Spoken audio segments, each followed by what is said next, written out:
Dragon Slayer é uma academia que existe no videogame, que o nosso garoto mais ama jogar. O jogo tem aquele cenário típico, onde você se esforça para se tornar um Slayer proeminente e servir à humanidade, erradicando a ameaça deste reino infestado de monstros. Ao derrotar monstros e completar várias missões, você pode aprimorar seu personagem no jogo para uma força que pode rivalizar com os próprios deuses. E é exatamente isso que o nosso garoto gosta no jogo dele. Ele tem ralado muito e elevado seus heróis a alturas sem precedentes. Depois de literalmente elevar 1000 estudantes NPCs ao Rank S, o sistema o notifica com uma missão especial, uma missão exclusiva que só ele conseguiu acessar até agora. Com a missão classificada como Rank EX, nem é preciso dizer que o loot que ele vai coletar dessa missão também será Rank EX. Parece lucrativo porque ele pode aprimorar seus heróis para o nível X, especialmente porque o Rank S era o máximo que você podia alcançar até agora. Assim que ele inicia a missão, ele se vê transmigrado para o jogo Dragon Slayer Academy. Ao contrário de muitas histórias de transmigração, esse cara nem está chocado ou confuso sobre como diabos ele entrou neste mundo digital. É como se ser puxado para os jogos que você ama fosse algo que acontece toda terça-feira. De qualquer forma, ele verifica seus status, e como esperado, seus status atualmente estão em 0. Sem habilidades, sem traços, sem equipamentos, literalmente nada. Então ele é notificado por mais uma mensagem do sistema. Ele recebeu alguns traços especiais e exclusivos por sua primeira transmigração para o jogo. Não há muitos detalhes sobre o que esses traços fazem exatamente, mas vamos esperar para descobrir em breve. Ele espera que esses traços o ajudem a grindar, subir de nível e se tornar a personificação da força como era antes. É aqui que o jogo começa oficialmente. Outra janela do sistema o notifica para se preparar para o tutorial. Ele terá que sobreviver por 10 minutos e, como recompensa, receberá o kit de novo aluno da Dragon Slayer Academy. Isso coloca um sorriso no rosto dele, pois sobreviver contra mobs de baixo nível nem sequer representa nenhuma ameaça. Tudo o que ele tem que fazer é evitar atrair a atenção desses mobs e deixar os 10 minutos passarem. É uma estratégia que ele já usou no passado, mas mal sabe ele, que o cara está prestes a ter uma grande surpresa. Os ruídos de rosnados e os passos pesados ecoando não podem ser de mobs de baixo nível. No céu, há literalmente 2 dragões se enfrentando. Claro, ele acelera pela floresta antes de perder a sua bunda no dano colateral. Ele não consegue acreditar no que acabou de testemunhar. 2 chefes Rank S só por uma mera missão de tutorial parece ridículo. Talvez essa ocorrência sem precedentes seja devido ao nível de dificuldade ser X. Enquanto isso, o Dragão de Fogo usa uma de suas habilidades mágicas e está prestes a liberar uma torrente massiva de fogo. A intensidade do ataque é tão alta que se o nosso garoto não sair deste lugar, ele será incinerado na hora. É então que ele se lembra daqueles traços especiais que recebeu e decide usar um deles, aquele que foi apelidado de copiar. Como o nome sugere, copiar basicamente permite que você copie temporariamente os traços e habilidades dos outros.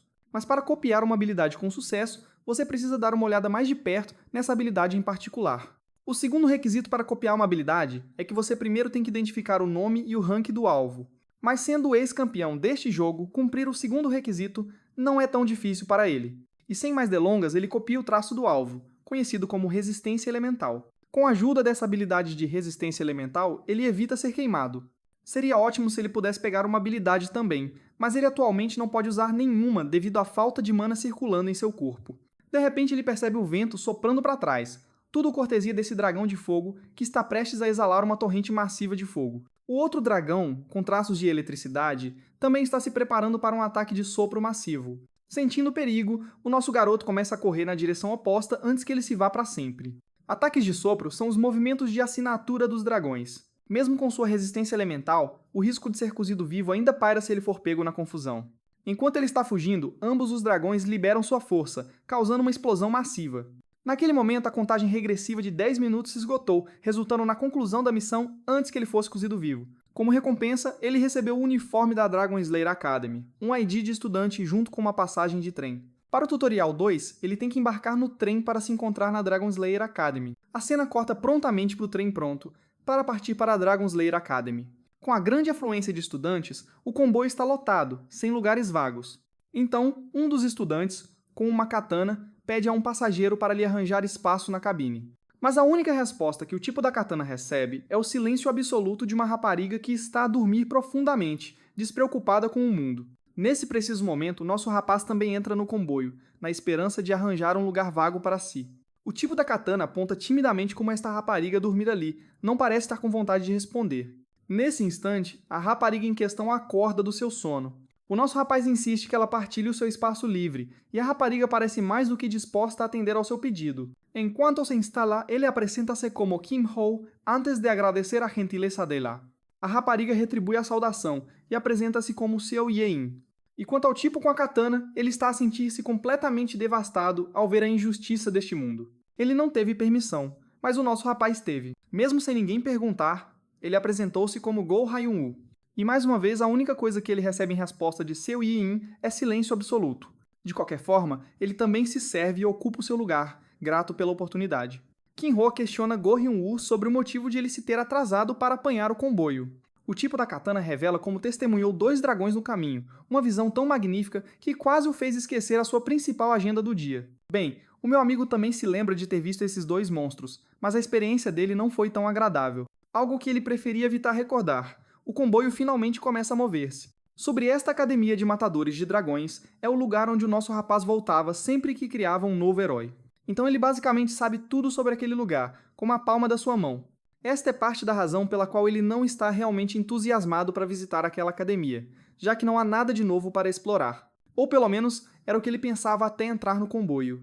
Os estudantes na sua cabine, juntamente com os outros estudantes e funcionários do comboio, Kim não se lembra de ter visto nenhum deles. São pessoas totalmente desconhecidas e novas, não alguns NPCs aleatórios de que ele se lembra. Embora este mundo partilhe grandes semelhanças com o jogo que ele quer novo, o elenco é completamente diferente. Isto também significa que os próximos eventos e missões também foram alterados. Então, enquanto caminha pelo jogo, ele quer manter-se cauteloso sobre o desconhecido.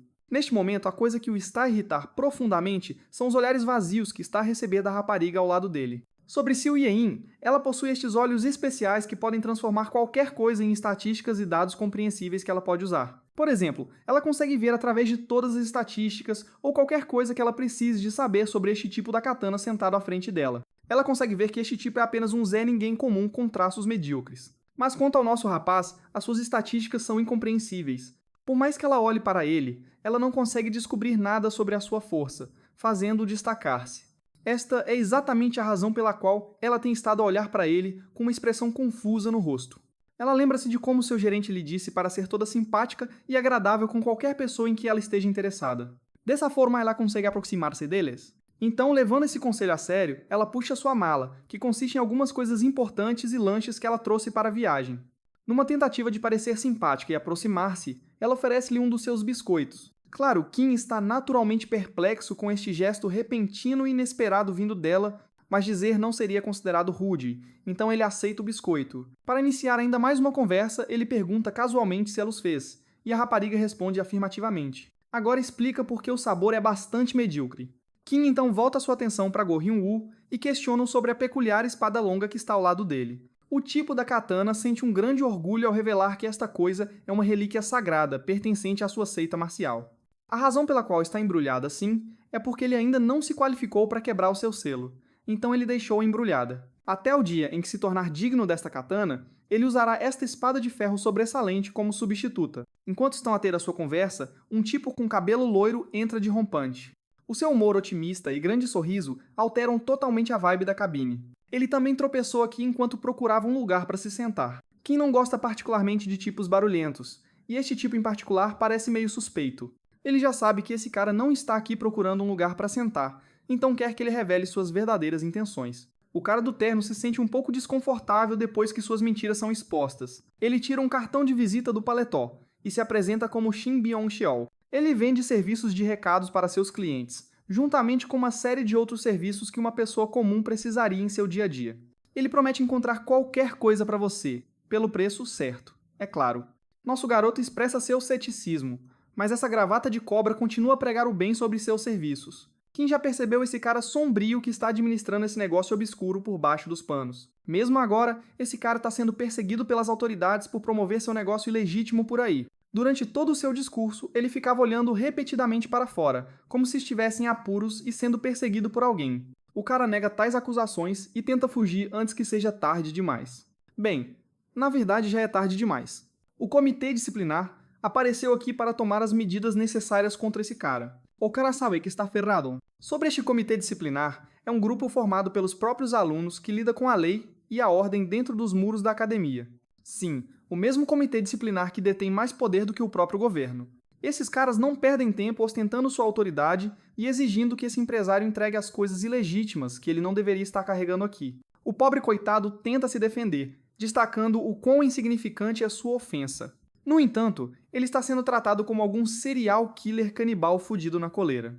O chefe do comitê disciplinar imediatamente penaliza o pobre coitado com um choque elétrico por não cooperar o suficiente. Ela é uma maga do tipo raio, algo que Kim acha muito especial e único nela. Afinal, magos do tipo raio não são fáceis de encontrar. Convenientemente, ele tem um dos slots de habilidade de cópia vazio, o que significa que ele tem a chance perfeita de pegar a habilidade dela enquanto tem tempo. Então, Kim decide dar um uso melhor a este biscoito, sem graça.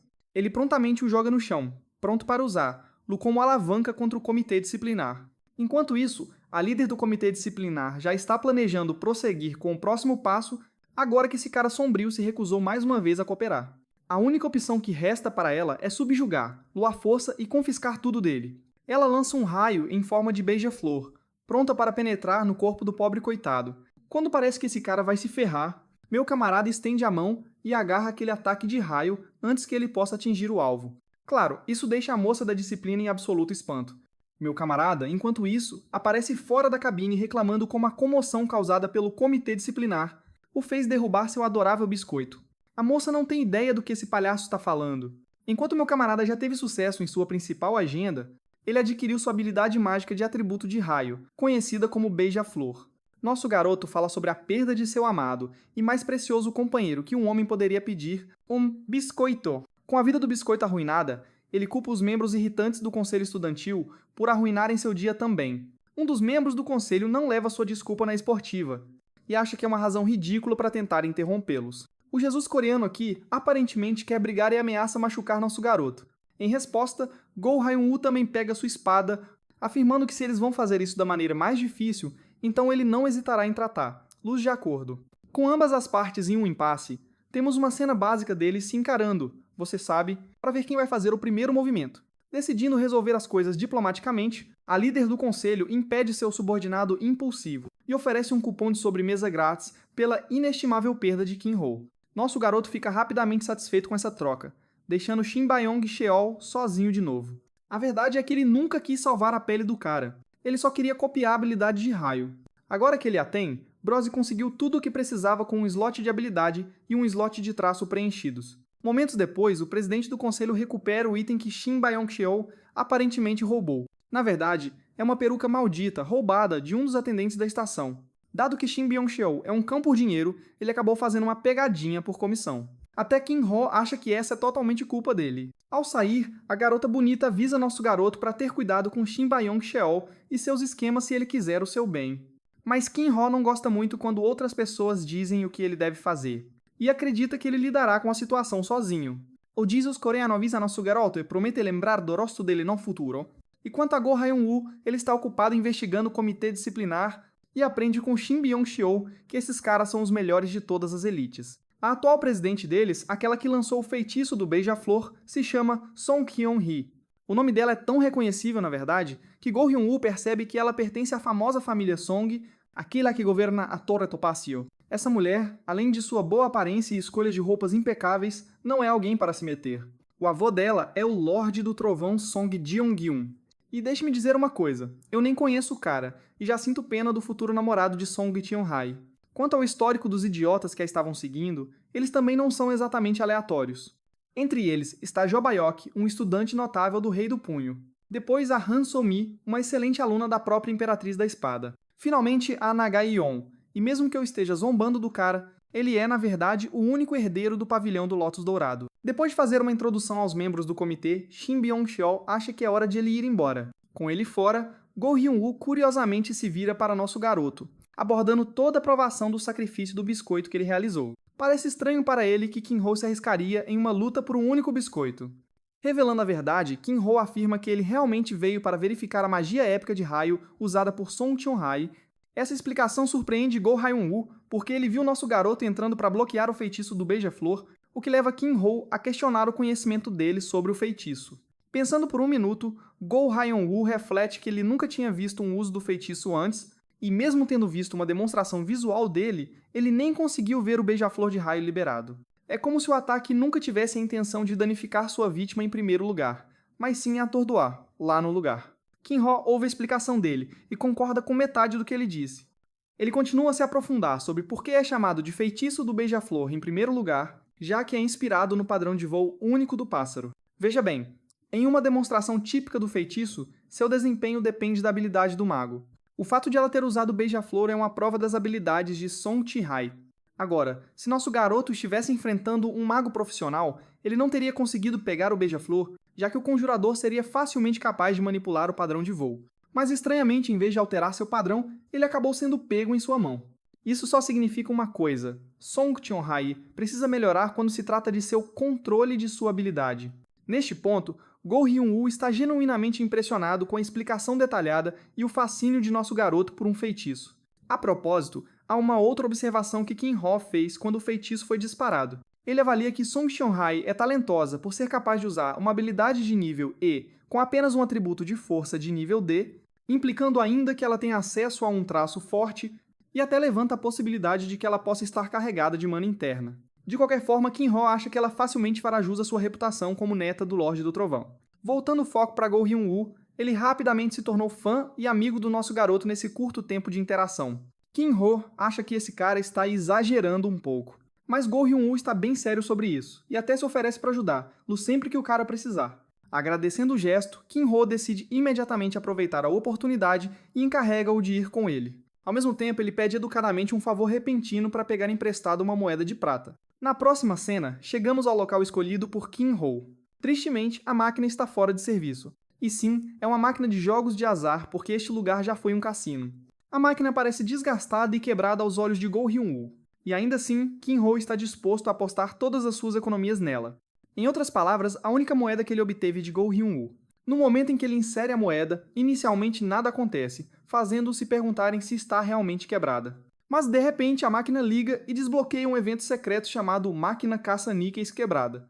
Claro, é algo que Kinho sabe porque desbloqueou todas as conquistas do maldito jogo. Usando isso como seu bilhete dourado, nosso garoto puxa a alavanca para trás, apostando na sorte. Mas para a decepção de ambos, a única coisa que ele acaba obtendo no final é uma garrafa de água. Sim, não um bastão de madeira da destruição, ou o garfo-espada implacável, ou mesmo a técnica secreta americana chamada espingarda do fazendeiro. Apenas uma garrafa de água. Go Hyun-woo não entende o que Kinho está fazendo aqui. Enquanto nosso garoto explica rapidamente que o que eles estão fazendo é na verdade uma violação direta das regras da academia, porque obter qualquer item da máquina é considerado errado. Isso faz Go Hyun-woo perceber que ele está basicamente parado como um vigia, enquanto nosso garoto está usando a alavanca repetidamente para colher as recompensas da máquina. Ele também suspeita que eles ficarão bem porque o comitê geralmente não aparece. E bem, vamos apenas adicionar isso a um famoso documentário de últimas palavras antes da morte. Porque apenas um segundo depois, a membro disciplinada do comitê Han So-mi chega rapidamente para verificar o que eles estão fazendo.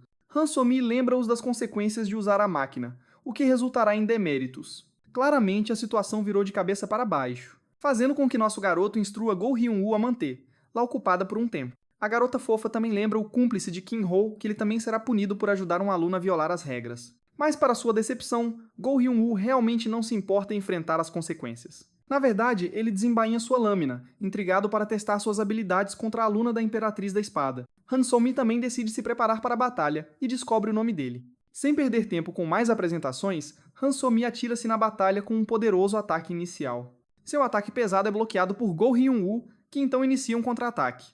No entanto, Han So-mi o evita sem problemas. Depois de manter alguma distância, Han So-mi canaliza alguma energia em sua arma e avança com uma velocidade incrível.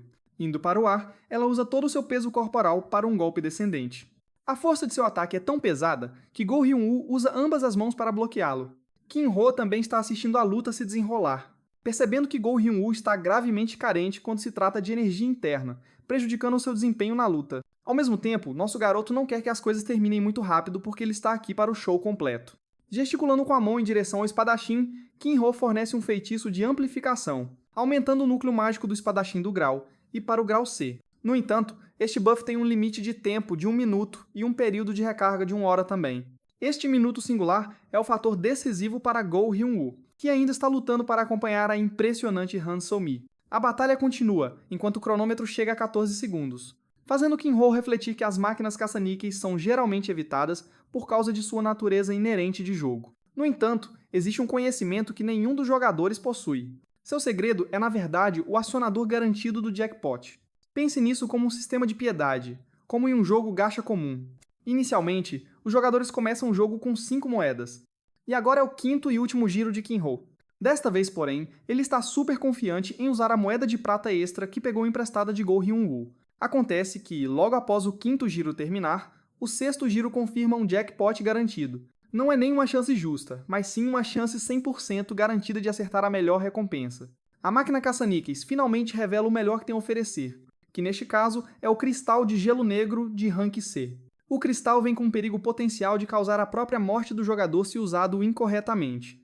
Enfim, a situação fica complicada para o nosso protagonista porque o vilão de cabelo azul está prestes a esfaquear Lu por trás. No entanto, Kinho estava preparado para isso e sabia que seu companheiro de confiança interviria para ajudá-lo. Go Hyun-woo acaba desviando o golpe, mas ao custo de quebrar sua espada de ferro. O tempo limite chega ao fim, mas para o choque e horror de Han Sol-mi, esse homem literalmente bebe os cristais de gelo negro, mesmo depois de ler o aviso. Imediatamente, o sistema inicia um status de congelado em seu corpo. Como você pode imaginar, o cara começa a engasgar, como aquela cena satisfatória em que Joffrey é envenenado em Game of Thrones. Mas, curiosamente, no caso do nosso protagonista, o status de congelado continua se aplicando e removendo, causando um loop infinito. E apenas um segundo depois, Kinho se levanta como se nada tivesse acontecido, chocando tanto o membro do comitê quanto Go Hyun-woo. Pouco depois dessa cena, Go Hyun-woo pergunta sobre o que ele consumiu do frasco, ao que Kinho responde que era um elixir de reabastecimento de mana. Vamos falar mais sobre o sexto giro único da máquina caça-níqueis. Após o uso, ele libera o cristal de gelo negro, mas essa coisa é seriamente letal para a maioria dos iniciantes que o encontram, resultando numa morte horrível. É tão mortal que um pedaço menor que uma unha é suficiente para congelar todo o seu corpo em uma estátua. Basicamente, pense nisso como a habilidade de petrificação da medusa, mas desta vez você está consumindo sua própria morte. Por mais mortal que seja, Kinho ressalta que ele é exceção à regra. Por quê? É por causa de sua resistência elemental de Rank S. Você sabe, a característica que ele obteve do dragão de Rank S em sua missão tutorial. Por causa disso, seu corpo agora entrou em um loop infinito de aplicar e remover o status de congelado, anulando-o completamente. Mas não só isso, ele também ganha fácil acesso à imensa energia depois de consumir os cristais. Quanto a como ele lidou com um membro do comitê, o cara usou suas habilidades de manipulador Gaslighting Promax para enganá-la, com uma explicação falsa. De qualquer forma, Go Hyun-woo está bem satisfeito por poder ajudar nosso protagonista, porque também o levou a testar suas próprias habilidades contra o aluno da Imperatriz da Espada. Kinho agradece a ele da mesma forma, porque ele não poderia ter feito o sexto turno sem sua ajuda. O espadachim está totalmente intrigado com a habilidade de amplificação de Kinho que ele usou durante a luta. No entanto, nosso protagonista o rejeita e afirma que não pode usar, lá quando quiser, o que é realmente verdade por causa do fator de cooldown. A explicação de Kinho é justa, porque até Go Hyun-woo entende que uma habilidade poderosa como essa deve ter suas próprias desvantagens. Quanto a Dorminhoca Yain, ela mal está entendendo suas palavras. Falando nisso, Artrel está prestes a chegar ao seu destino chamado Ilha da Masmorra, a estação final do trem. A Ilha da Masmorra é famosa por seu enorme número de masmorras e era antigamente um lugar repleto de criminosos que não exerciam nenhum tipo de lei. Tudo mudou quando o Matador de Dragões, o primeiro e mais memorável herói, deixou sua marca na ilha. Primeiro, ele cuidou de todos os criminosos, depois conquistou todas as masmorras sozinho e finalmente construiu uma cidade usando a ilha como sua fundação. Essa cidade levou à criação da Academia do Matador de Dragões, o lugar que promove o crescimento de guerreiros incríveis. Chegando finalmente à instituição, Go Hyun-woo fica maravilhado com a atitude da multidão. O lugar está lotado de estudantes diferentes, vindos de todos os cantos. Inesperadamente, o trio acaba esbarrando em Shun Hye, a líder do comitê que quer ver nosso garoto de volta em seu escritório. A cena corta para a reunião na sala do comitê, um lugar de interrogatório notório por ser tão assustadoramente transformador que ninguém que entra lá volta o mesmo. O interrogatório começa com o comitê testando seu corpo para um check-up depois que ele consumiu os cristais. Claro, nada aparece porque o status de congelamento não existe mais. Isso leva o comitê a duvidar da legitimidade do item proibido em primeiro lugar. O interrogador, o Seun, que também é o chefe do departamento de interrogatório, deixa claro que se ele ousar desobedecer ao conselho, será punido adequadamente pelas consequências. Mesmo que ninguém tenha se machucado desta vez, eles não serão tolerantes com o nosso garoto se ele acabar aqui uma segunda vez. Com isso, a reunião termina, para a grande decepção da líder do conselho. A questão é que toda a situação parece suspeita do começo ao fim.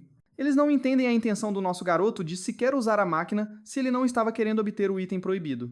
E então tem o fato de que o garoto consumiu na frente dos olhos deles, e no final, nada apareceu no relatório do scanner. Com base em sua observação, Song Xiong-hai acredita fortemente que o suspeito obteve algum tipo de habilidade ilegal e ela recomenda verificar suas habilidades atuais com algo chamado lupa. O Si-1 concorda que eles poderiam fazer isso, mas destaca os problemas que surgem quando nada aparece como consequência. Se eles usarem o método da lupa, eles têm que ter certeza de suas alegações. Song Xiong-hai rapidamente percebe suas falhas e se desculpa, enquanto o veterano diz para ela lidar com as coisas com paciência. Ele também recomenda que ela se apresse para a cerimônia de entrada, ou então ela vai perdê-la.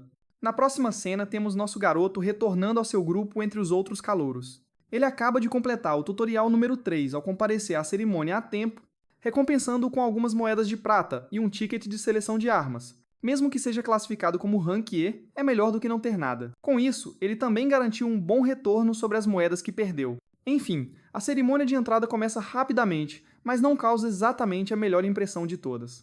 Veja bem, o cara que vem representar a escola parece ser um viciado de baixo nível que parece estar sendo pago para falar. Aparentemente, esse cara já foi o líder do principal esquadrão de caçadores de dragões.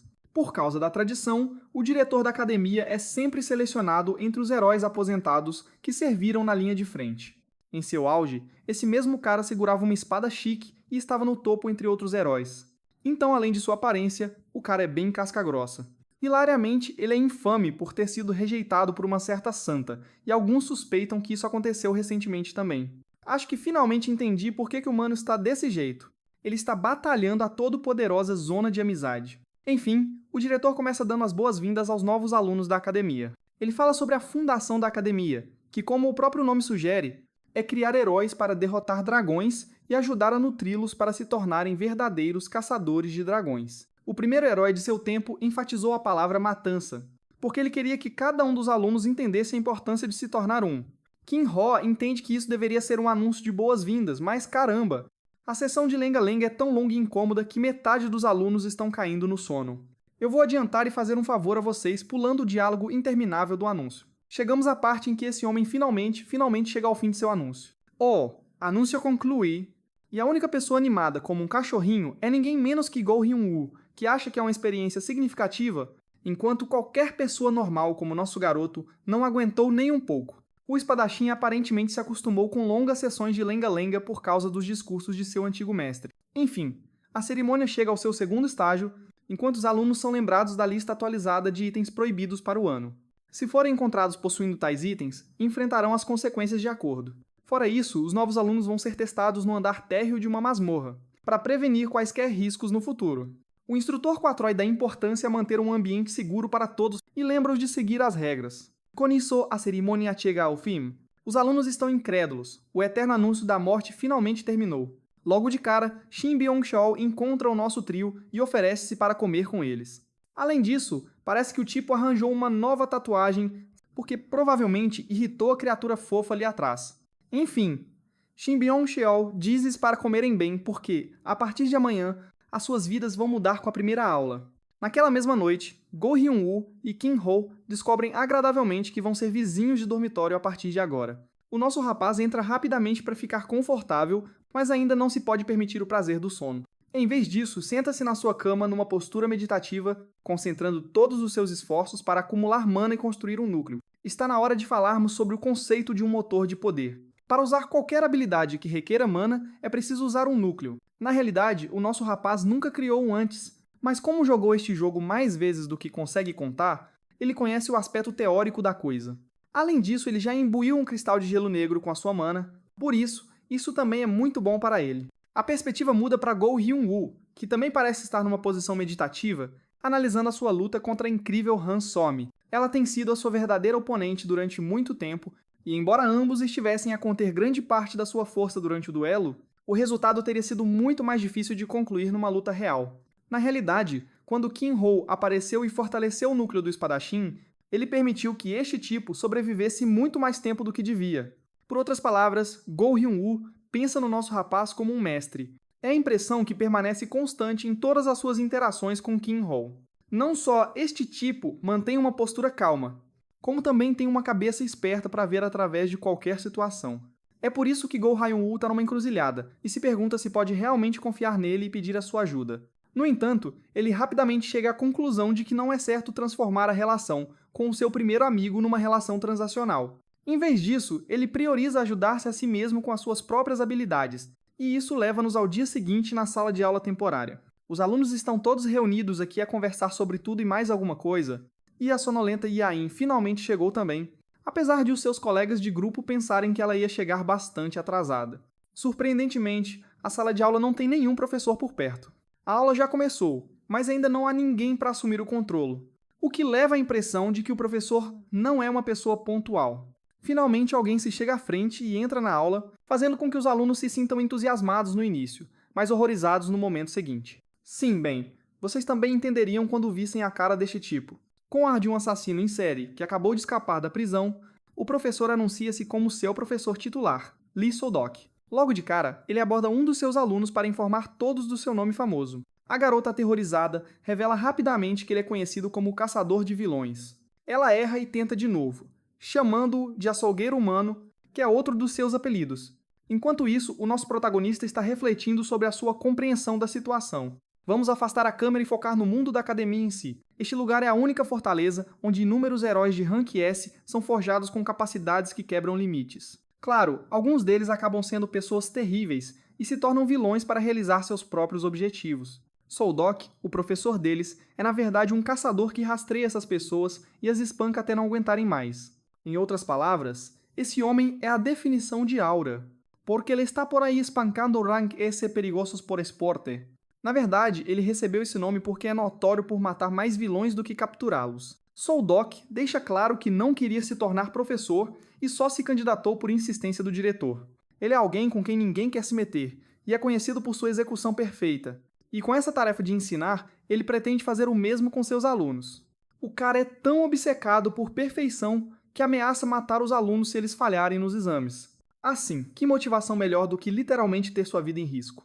Iniciando sua primeira aula, So-dok aborda o sistema de notas da escola. Primeiramente, os critérios do exame escrito valem 30% da nota total. Depois há uma nota de comportamento de 10% por manter um histórico limpo, uma barbada para quem se comporta bem. Claro, a mesma nota pode facilmente cair para 0% se os alunos não forem cuidadosos e afetarem sua nota geral. So-dok afirma sarcasticamente que vai se certificar de ficar de olho em cada um deles para que ele possa ver, pelo menos, um monte de seus alunos sobreviverem à formatura. Em seguida, ele fala sobre os exames práticos, que abrangem 2 sessões, missões em dungeons e partidas jogador contra jogador. Como o nome sugere, os alunos terão a tarefa de conquistar dungeons e, em seguida, enfrentar uns aos outros por uma pontuação. Os critérios de classificação para isso serão avaliados em relação aos outros alunos. Resumindo, com 3 sessões abrangendo 90% da pontuação e a sessão de atitude contendo os últimos 10%, a avaliação geral atinge uma pontuação total de 100. Com os critérios de pontuação resolvidos, o professor não perde tempo em levar seus calouros para a arena. Aqui já estão acontecendo várias partidas. Lembra do que Shin Byung-cheol estava tão animado ontem? As partidas de jogador são o que ele queria dizer. As regras da partida são conhecidas por mudarem de tempos em tempos, dependendo do cenário. Para este evento específico, a regra é classificada como uma luta até a morte, mas não uma literal. Significa apenas que o duelo continuará, até que a barra de vida de uma pessoa chegue a 0, ou se ela for incapaz de continuar a luta. Eles também podem se render, e há um limite de tempo total de 5 minutos para cada batalha. Se nenhum dos lutadores conseguir resolver o duelo em um período definido, a partida termina em empate ou chega à sua conclusão por meio de um juiz. Shin Byung-cheol também afirma que os participantes enfrentarão 3 oponentes aleatórios do mesmo ano, rendendo-lhes um total de 300 pontos por cada vitória conquistada. Mas e o custo de perder ou empatar? Para isso, Kim-ho afirma rapidamente que não há nenhuma marcação negativa, mas ninguém vai receber uma recompensa de participação por isso também. De repente, uma notificação do sistema aparece, alertando-o sobre uma missão secundária através do exame de colocação. Nosso protagonista é obrigado a participar e obter resultados pelo menos médios no exame, o que significa vencer um de seus oponentes. Se ele completar a missão com sucesso, sua recompensa é um slot de cópia extra. Para ser honesto, é uma missão bem conveniente de acordo com os padrões de Kim-ho, porque uma vitória e uma pontuação média na conquista da dungeon não são difíceis de obter. No entanto, algo ainda mais importante para sua atenção é, na verdade, a oportunidade de aprender sobre as habilidades dos outros alunos. Porque aqui, ele será capaz de identificar talentos excepcionais que ele pode usar mais tarde em sua busca para criar heróis de nível X. Se não for isso, ele sempre pode copiar seus traços ou habilidades para sua própria vantagem. Apenas alguns momentos após seus pensamentos, o locutor chama o nome do nosso protagonista junto com seu oponente para irem para o campo de batalha. Imediatamente, Kinho vê a beleza de cabelos escarlates, representando a Torre Ruby, que é especializada em magia de fogo. Eles são conhecidos pelo seu alto poder de fogo, que também é a razão pela qual Kinho adorava jogar com eles quando jogava o jogo. No entanto, agora, esta garota está prestes a se tornar sua cobaia pelos próximos 5 minutos. A propósito, ela está um pouco desapontada por enfrentar um cara com reputação zero em torno de seu nome. Para ela, ele é apenas um maldito ninguém. Não só isso, ele está carregando um cajado da Terra Lamentável, que honestamente parece uma lata glorificada para um velho. É quase insultuoso para ela que ele tenha trazido um cajado patético de rank E. A partir dessas observações, ela conclui que seu oponente definitivamente não é da Torre Esmeralda, o que também implica que ele não é um mago especialista em terra. Isso a faz se perguntar se o objetivo dele é usar magia de suporte com o cajado. Ela teoriza sobre o uso do cajado enquanto a luta deles começa rapidamente. Yanhua o trata como um conjurador de suporte e prepara uma poderosa habilidade de combustão, decidindo terminar a batalha em um movimento. Logo após ela lançar sua habilidade, o público se viu encantado com sua representação da Torre Ruby. No entanto, para o completo choque de Yanhua, a saúde de seu oponente está totalmente intacta. É verdade que ela não estava esperando uma morte instantânea, mas o fato de que ela nem sequer conseguiu amassar esse cara é simplesmente insano. Quando a fumaça se dissipa, nosso garoto sorri confiantemente para o estado confuso dela. A luta começou, e Yanhua já está nervosa, questionando por que seu ataque não conectou. Pensando que seu oponente deve ter usado a habilidade Dissipar, ela muda de tática e decide usar um feitiço que não pode nem ser bloqueado por uma técnica de Dissipar. O que ela faz é lançar uma coluna de chamas explosivas ao redor dele, forçando seu oponente a escolher suas opções cuidadosamente, pois qualquer passo em falso pode ser prejudicial. Mas para seu choque, nosso garoto permanece ileso. Isso mesmo, olhe para ele em pé majestoso sem nem mesmo tentar. Isso irrita Yanhua a ponto de ela lançar uma terceira habilidade, invocando um feitiço poderoso chamado Pilar de Fogo. O ataque é direcionado diretamente para a cabeça de Kinho e detona em uma tempestade de fogo após o impacto. A grande coluna de chamas choca a multidão, impressionando-os mais uma vez com o poder de um representante poderoso da Torre Ruby. No entanto, as coisas não são tão conclusivas quanto parecem, porque mais uma vez Kinho aparece completamente ileso. Durante todo esse tempo, ela tem confiado em sua confiança com os feitiços da Torre Ruby, e ainda assim, nada está sequer deixando uma marca em sua saúde.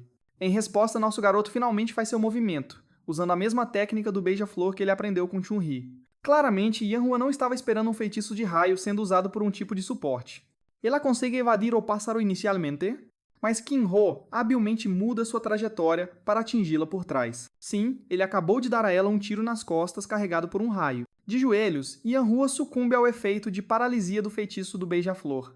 Com o duelo chegando à sua conclusão definitiva, nosso garoto recomenda que eles terminem a luta. Ele acha que vai ser terrível para sua oponente se ela acabar revelando todo o seu arsenal para o resto da multidão. Vai ser problemático para as futuras partidas dela. Apesar de suas palavras condescendentes, Yanhua finalmente decide aceitar a derrota, chocando a multidão completamente. Suas expectativas foram completamente subvertidas, assim como o final atroz de Game of Thrones. De qualquer forma, Kinho não gosta do fato de ter chamado tanta atenção logo em sua primeira batalha, então ele pretende ser cauteloso de agora em diante. Hilariamente, ele é chamado novamente para sua próxima luta, não dando a ele tempo para descansar. Desta vez, Chun-Li vai ser o oponente do nosso garoto. Sim, a mesma vilã estilosa e chefe do comitê disciplinar do primeiro ano. Ela está exibindo sua aura, mas o mais importante, ela tem um problema para resolver com Kinho. O cara olha para ela por um momento e só para ferrar com os planos dela, ele se rende da luta antes mesmo de começar. Sudaki está perplexo com sua desistência repentina, enquanto Kinho simplesmente justifica que ele não está mais em condições de lutar. Mesmo que o professor sugira que ele aumente sua nota na prova, nosso garoto não está nem aí, já que ele já alcançou a única vitória que queria. Ele também inicia uma desistência completa para sua terceira luta também, contando como sua segunda e terceira derrota e irritando ainda mais a neta do Lorde do Trovão. Ela ruge com ele por ser patético e por ter um coração fraco, ao contrário de seu avô, que sempre aconselhou a lutar, com determinação. Falando em seu avô, Kinho se lembra que ele costumava ser o monarca do trovão em algum momento. Ele consegue sentir a sombra dele e a postura de Chan-He. Em qualquer outro contexto, O conselho que ela deu aqui é realmente útil, mas no caso específico dele não significa nada, nem ele se importa. O cara simplesmente vai embora mantendo a mesma postura e entregando a vitória a ela. Chun-Yi aceita o resultado a contragosto, mesmo que la ache extremamente decepcionante da parte dele. Antes de sair, Sr. Hajibader 9000 diz a Shun, e para também enviar a ele seu amado cupom de sobremesa que ela prometeu. Aquele pequeno comentário sarcástico a irrita tanto que é um milagre ela não explodir. Não posso dizer o mesmo de seu próximo oponente, no entanto. Yang Ji-hong aparece na arena esperando uma boa luta contra alguém da Torre Topázio, mas ele não tinha ideia de que pegou Lady Lightning aqui num momento ruim. O resultado? Bem, ela destrói o corpo dele com um ataque relâmpago de Zeus, e no primeiro segundo da batalha, a luta já acabou. As queimaduras no corpo de seu oponente são bem feias, aumentando sua aura aterrorizante geral aos olhos de Shin Byung-cheol, que acha que Kim-Ho tomou a excelente decisão de ficar longe da vista dela desistindo da luta. Acabei de mandar uma rima. Ironicamente, ela está olhando para ele com um olhar de lado bombástico, com tanta intensidade que até Shin Byung-cheol não conseguiu evitar notar. Mas nosso garoto não se importa, ou talvez ele seja muito ignorante para o próprio bem. Ele está impressionado com sua estreia chamativa como a neta do Lorde do Trovão. Enquanto isso, o resto do público está realmente farto da maneira como Kim-Ho desistiu de sua segunda e terceira luta. Eles estão começando a pensar que sorte idiota é a única razão pela qual ele sobreviveu contra Yan Hua. E é exatamente o tipo de percepção que nosso garoto quer que sua imagem seja. Então, embora falar merda geralmente seja uma coisa ruim, no caso dele é uma coisa positiva. De qualquer forma, Chun-Yi está na fila para sua terceira e última luta, mas só que desta vez ela está enfrentando a bela Sai Oh-Yen, também conhecida como a filha do John Wick coreano. Para surpresa de todos, Yen acabou como uma duelista de armas. Esta luta está se tornando algo que vale a pena assistir, porque atiradores normalmente têm uma vantagem única quando se trata de enfrentar magos. As pessoas estão começando a pensar que talvez Chun-Yi perca este duelo afinal, mas nosso garoto acha que é muito incerto por enquanto. Então eles terão que deixar as coisas acontecerem. Para tornar tudo ainda mais divertido, Kim-Ho está feliz em fazer uma aposta para determinar o vencedor por 5 moedas de prata. Sendo o pequeno rato ganancioso que Shin Byung-cheol é, ele imediatamente aceita a aposta. A luta entre a neta resoluta do Lorde do Trovão e a duelista misteriosa e sem emoção começa oficialmente. Yen aproveita a vantagem disparando vários tiros através de suas balas amplificadas. Como esperado de Chun-Yi, a garota rapidamente bloqueia as balas com pouca ou nenhuma dificuldade. As coisas estão indo exatamente como esperado aos olhos de Kim-Ho, porque ela entende totalmente que a reserva de mana de Chun-Yi é excepcional. O que ela faz em seguida é conjurar vários feitiços de beija-flor. Os pássaros estão avançando em direção a Yen, que ainda está focada em disparar seus tiros. A atiradora consegue evitar ambos os pássaros, mas assim como nosso garoto, Chun-Yi comanda e controla os pássaros para alterar a trajetória deles e atacar Yen por trás. Infelizmente, ela é atingida no rosto, ficando imediatamente atordoada e derrubando Yen no chão. Claro, não foi um golpe direto, porque se tivesse sido, o efeito de atordoamento teria acabado com a luta. Ainda assim, Kim-Ho diz que isso ainda diminuiu a velocidade de movimento de Yen. E com o primeiro pássaro eletrocutando Yen, é óbvio que ela não conseguirá desviar do próximo ataque. Então, as coisas estão acontecendo exatamente como o nosso garoto previu e resultarão na vitória de Chun-Yi. Mas então surge um elemento surpresa. A durona Yen lança uma granada de fumaça para confundir sua oponente, fazendo com que a fumaça segue sua visão. É uma tática interessante que surpreende Kim-Ho, porque qualquer outra granada não teria acertado Chun-Yi. Com a fumaça cobrindo sua visão, a batalha se tornou complicada para a Maga da Luz, e é aqui que Yen pode finalmente se concentrar em sua vantagem.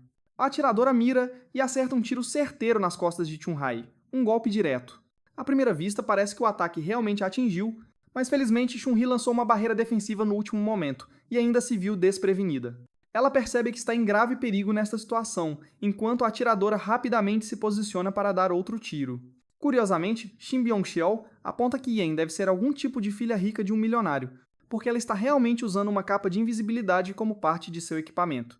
Não só isso, ela sacou um rifle épico para causar ainda mais dano. Um tiro do rifle é tão ameaçador que Chun-Li não arrisca bloqueá-lo. Ela só desvia por alguns centímetros. Atualmente, suas barras de vida estão aproximadamente iguais, e metade da duração da luta já expirou. O problema com a capa de invisibilidade é que Chun-Li não consegue ver sua oponente de jeito nenhum. Ela está desprevenida toda vez que Yen atira outro tiro, que é exatamente o que a atiradora faz quando ataca por trás novamente. No entanto, desta vez, Chun-Li prepara uma tática própria. Graças à sua barreira, ela consegue rastrear a trajetória exata da bala de mana, ajudando a restringir a posição exata de sua oponente. Na pequena janela de tempo que ela tem, a determinada Maga da Luz libera uma onda de eletricidade no chão, fazendo com que ela chegue até Yen e forçando-a a pular para longe. Apesar de ter escapado do ataque inicial, ela está em apuros porque Chun-He travou sua mira nela. Além disso, há o fato de que a atiradora não conseguirá desviar de seu próximo ataque enquanto estiver no ar. O beija-flor rapidamente chega até Yen, atordoando-a com um golpe direto sólido. Infelizmente para Chun-Hee, o momento em que o ataque acerta é exatamente quando a duração do tempo termina. Mesmo que Yen caia no chão com uma barra de vida menor que Chun-Hee, a luta acabou. Shin Byung-cheol está chocado, enquanto Kin-ho parece não estar surpreso, porque depois de ver a habilidade do líder do comitê, ele pode dizer com confiança que ninguém pode vencer, lá em um voo direto. Por padrão, porque Chun-Hee tem mais vida, ela é considerada a vencedora.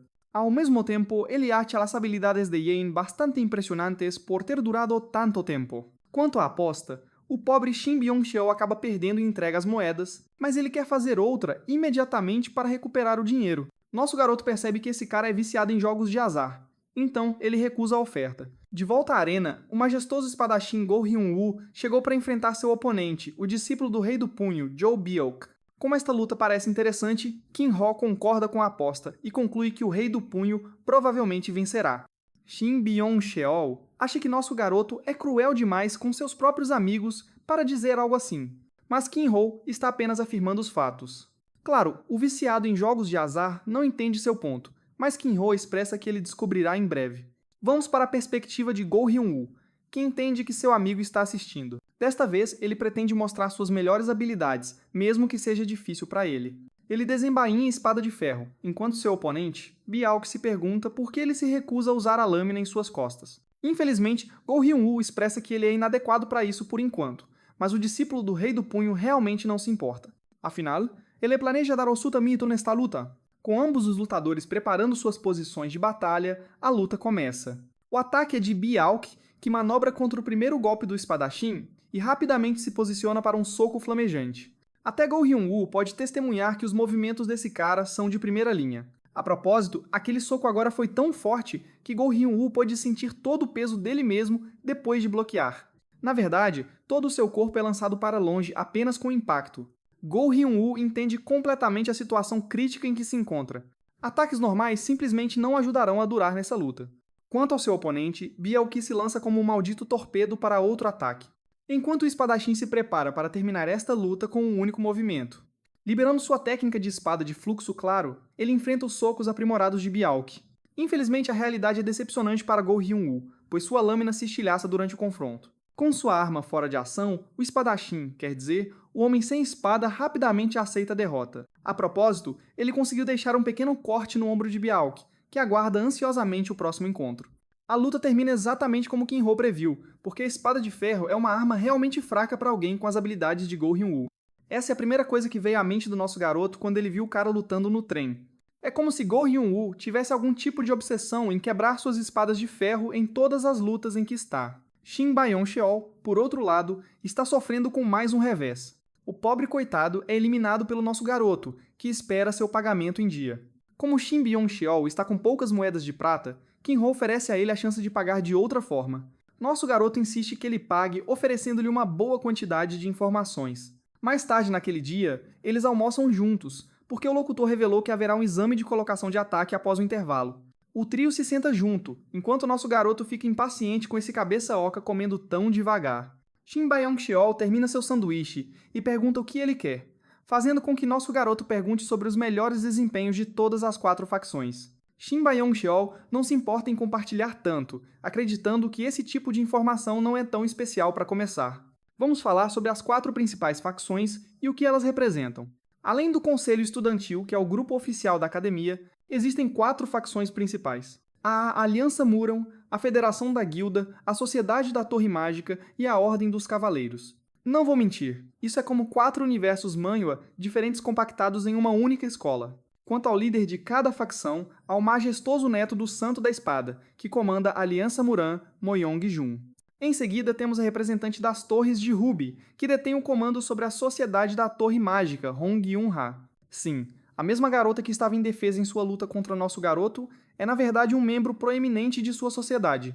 Em terceiro lugar, temos a Federação da Guilda, governada pela druida Parknari, que é famosa por seu gato tigrado.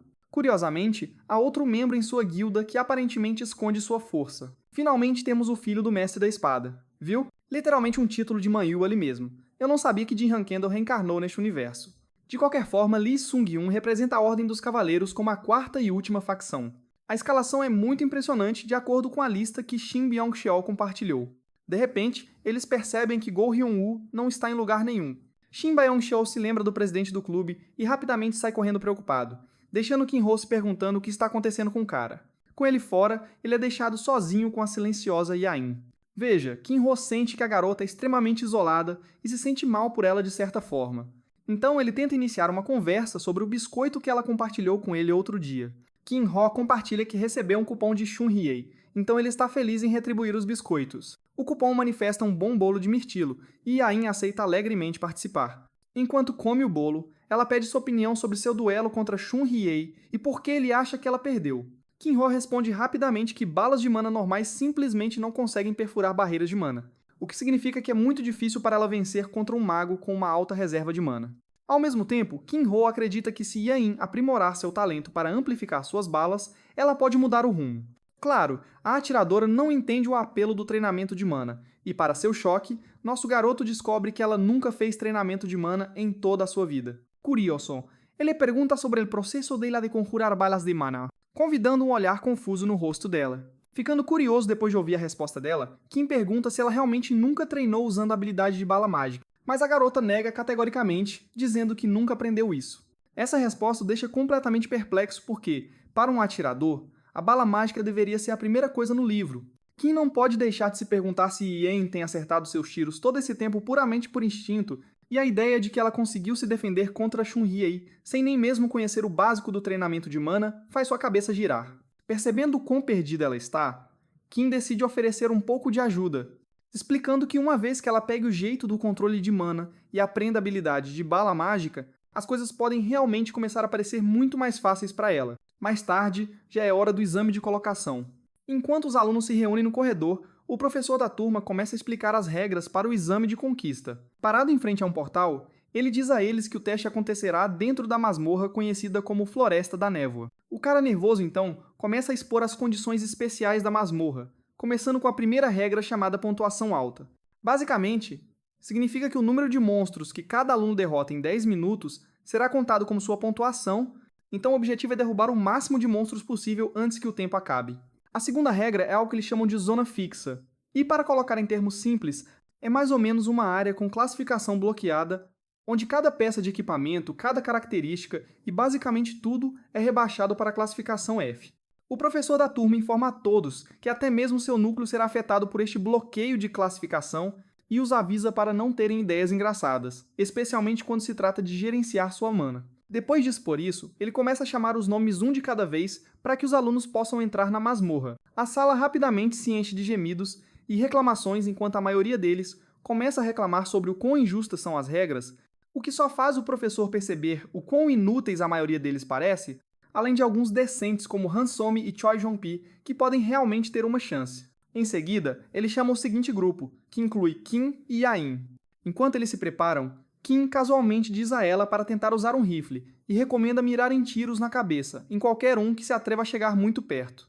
Enquanto isso, Chun-hye não pode deixar de achar estranho que algum cara que nem é um atirador esteja ocupado dando conselhos táticos como se fosse algum tipo de especialista. Depois disso, eles se separam e Kim entra na masmorra sozinho. Faz um tempo desde a última vez que ele visitou este lugar, então ele aproveita como uma chance de testar o quão mais forte ele ficou. Quando o cronômetro começa, ele não perde tempo e derruba um Goblin que claramente pensou que sua pequena emboscada era inteligente o suficiente para funcionar.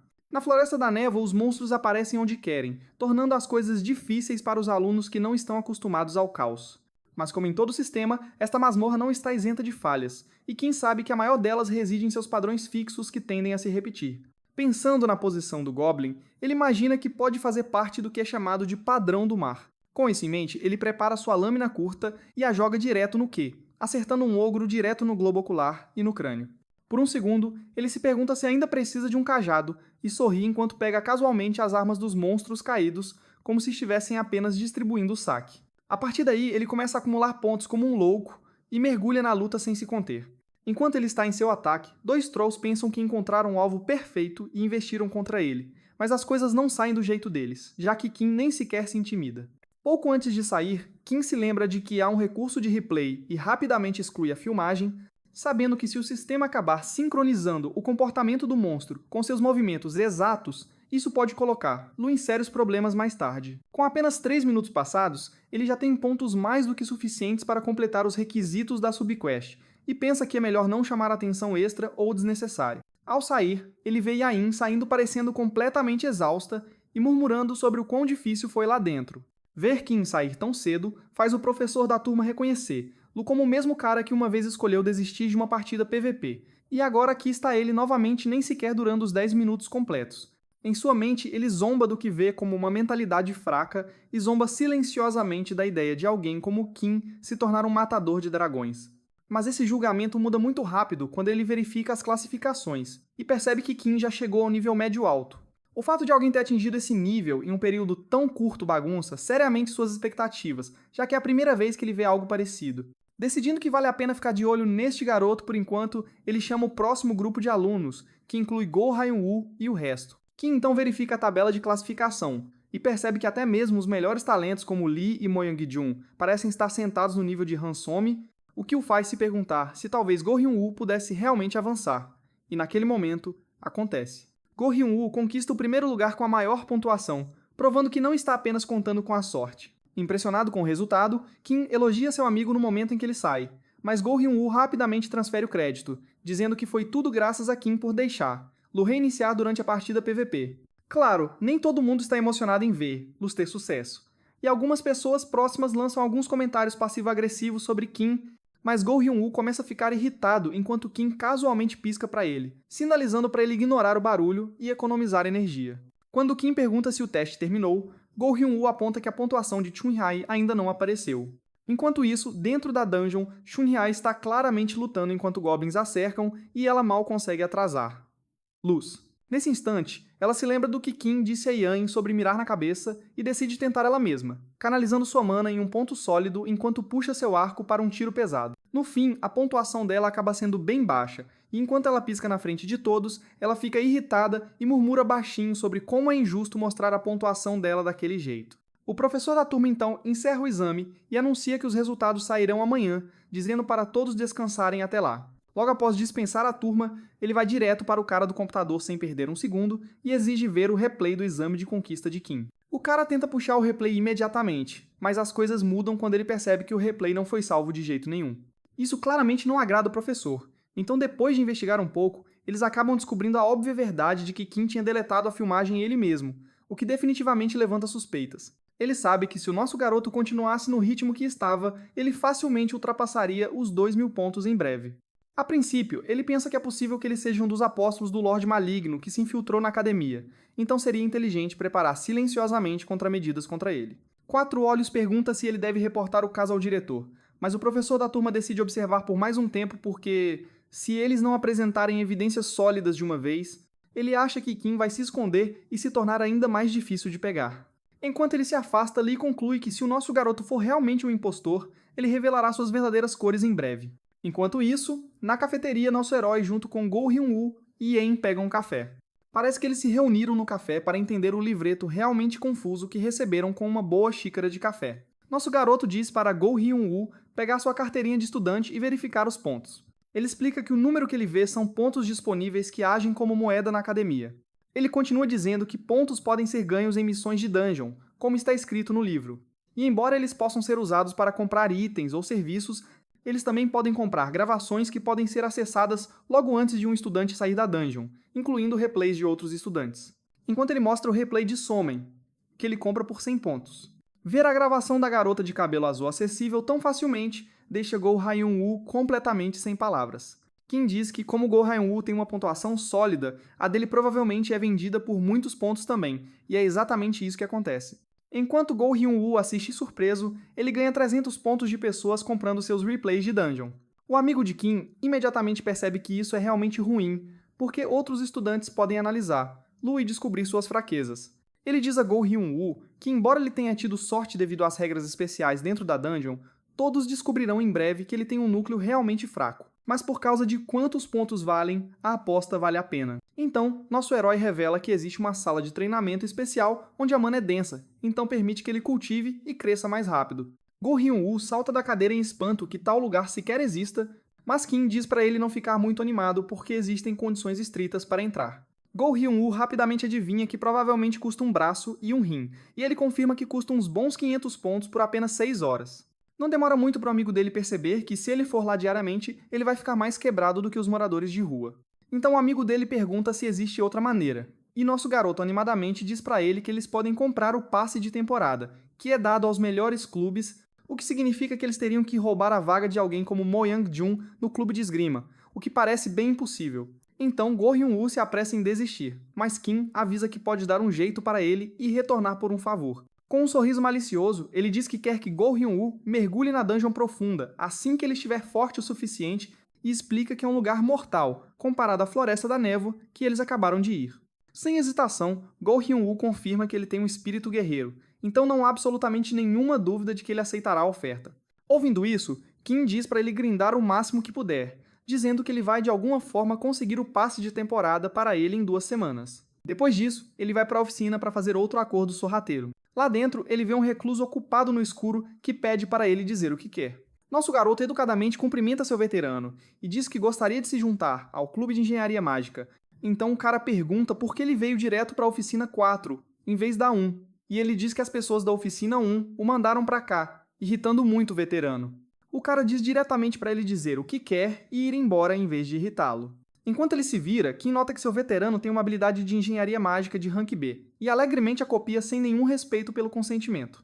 Depois disso, ele olha ao redor em busca de algo, e no momento em que seus olhos pousam nele, um sorriso malicioso aparece em seu rosto. Ele pega um cubo azul brilhante e pergunta ao seu veterano se é valioso. O homem diz que é lixo bem inútil porque é tão complexo que ninguém consegue replicar nada parecido. Então nosso garoto pergunta se ele pode ficar com ele e diz que se sente mal em pegar. Lu de graça, então ele se oferece para trocar. Lu por um reagente catalisador em troca, porque mesmo que o item não seja exatamente grande coisa, é algo que um engenheiro sempre precisa. Assim como ele planejou, o veterano alegremente troca e diz para ele ficar em silêncio sobre o pequeno acordo deles. E meu cara sorri na saída assistindo o tolo comemorando, pensando que ele acabou de trocar um catalisador que vale 1000 pontos pelo que é basicamente lixo. De repente, uma missão opcional aparece para Kim, e ele rapidamente aceita, mesmo sendo um grande transtorno. Mas o que a maioria das pessoas não sabe é que a recompensa por essa missão porcaria é o item de Rank S chamado Cubo da Vida. Como alguém que já criou milhares de personagens de Rank S no passado, ele vai para a sala de treinamento intensivo, porque conhece um exploit de como fazer o item sem passar pela cashline irritante. Usando a habilidade de amplificação para melhorar sua engenharia mágica de Rank B copiada para Rank S, ele começa a resolver o cubo de Rubik 10x10 dentro de um limite de tempo de meros 60 segundos. Normalmente levaria cerca de 3 dias para resolver, mas ele consegue fazer um progresso sério em apenas 1 minuto. Depois disso, ele se concentra totalmente e desenvolve seu núcleo através de 1 hora inteira de meditação focada, e continua repetindo com 1 minuto de trabalho no cubo sem parar. Porque ele tem que conseguir o cubo da vida antes de sexta-feira, para estar a tempo de um evento muito especial. No dia seguinte na aula, ele fica surpreso ao ver Yain chegando cedo enquanto Go Hyun-woo está estranhamente atrasado, mas ele é rapidamente distraído pelo ataque surpresa de biscoitos de dinossauro de Yain. Enquanto nosso garoto está absolutamente encantado com seus biscoitos crocantes de dinossauro, Go Hyun-woo finalmente aparece e pergunta como foi na sala de treinamento especial. Com um grande sorriso sincero estampado no rosto, Go Hyun-woo diz que foi incrível e acredita que terá um avanço em breve. Ouvindo isso, Kim promete comprar o passe de temporada o mais rápido possível, enquanto Yen fica terrivelmente deprimida por ele chamar seus adoráveis biscoitos de urso de dinossauros. Então o professor da turma entra na sala e anuncia que as batalhas serão realizadas na arena daqui para frente. E o limite de tempo será aumentado para 10 minutos inteiros, então é melhor usar em cada momento com inteligência. Ele também explica que todo aluno do primeiro ano deve completar 3 partidas dentro da semana, e sua pontuação será muito diminuída se recusarem a participar. Ouvindo isso, Kim sorri silenciosamente em antecipação ao evento que ele estava esperando ansiosamente e pensa que finalmente é hora de destruir a competição. Ele verifica o painel do sistema e percebe uma submissão que aumenta a recompensa com base em quantas vitórias ele obtém depois de jogar 3 partidas PVP. Por causa disso, desta vez ele sabe que não pode se dar ao luxo de perder e não tem escolha a não ser vencer.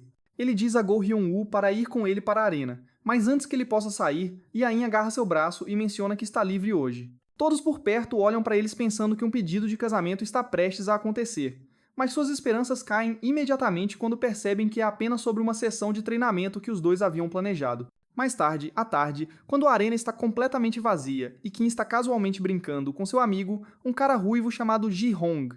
De repente entra e começa a zombar dele por ter desistido da batalha contra Yessie, Song.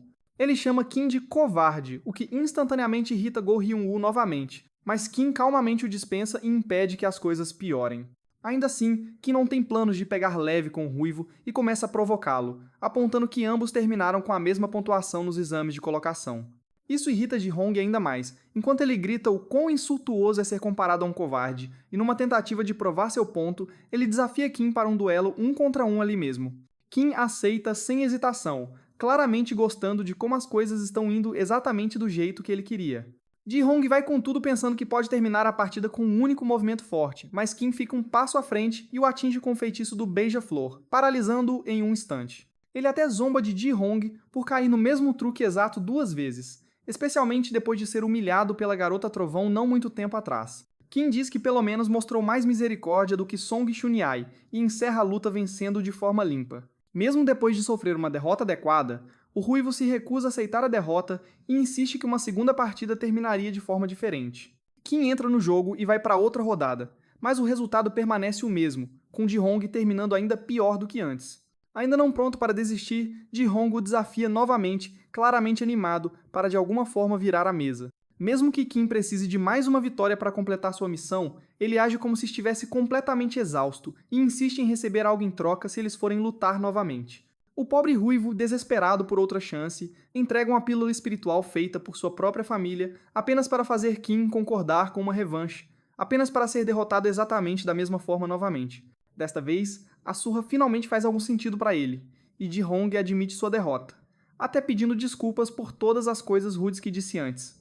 Ele diz a Kim que estava errado em chamá-lo de covarde, e diz que o julgou mal, mas Kim casualmente diz a ele para continuar agindo como se fosse um covarde por enquanto. Embora o pedido pareça um pouco suspeito, Ji-hong acaba concordando sem insistir mais. Uma vez que ele termina de acumular suas 3 vitórias, Kim verifica com seu amigo e descobre que Go Hyun-woo também conseguiu garantir 2 vitórias. Go Hyun-woo diz que ainda tem mais uma partida para jogar, e diz a Kim para ir primeiro enquanto ele termina as coisas. Kim então segue para a sala de treinamento de mana, onde começa a trabalhar com Yain, pacientemente ensinando a ela o básico de balas mágicas e ajudando-o a ficar mais forte. A garota se mostra uma aprendiz rápida, e a forma como ela aprende tudo deixa Kim genuinamente impressionado.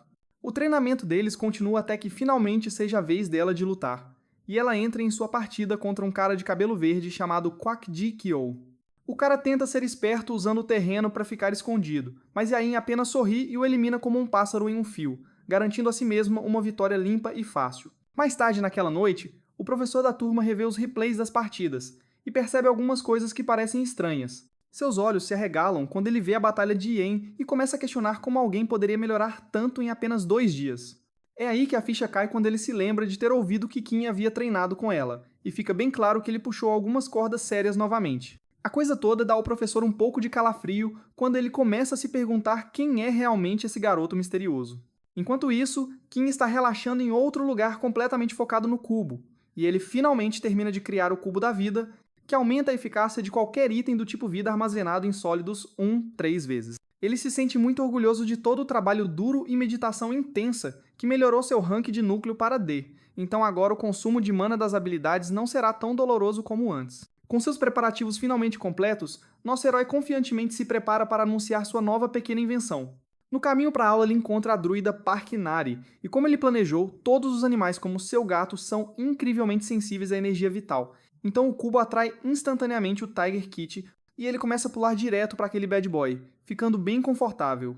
Nari pede desculpas pelo seu gato excessivamente curioso ser tão insistente e pede educadamente para ele sair. Mas como druida, ela sente instantaneamente a rica energia vital que emana da sua estranha invenção. Ali mesmo, Kim diz a ela que tem de ir. Então seria ótimo se ela pudesse levar de volta o seu gato mais pegajoso que a sua ex. Intrigada com o cubo misterioso, Nari pergunta-lhe se ele é da turma 3. E depois disso ela finalmente se despede enquanto continua a pedir desculpas, resultando num grande sucesso na missão silenciosa de Kim, para chamar a atenção do Clube da Natureza e garantir aquele passe de época precioso. Então, ele se prepara totalmente para o seu tão aguardado evento principal. Mais tarde na aula, o professor está a ler uma palestra aborrecida, mas ele espera intensamente por mais 1 minuto até que o evento seja acionado.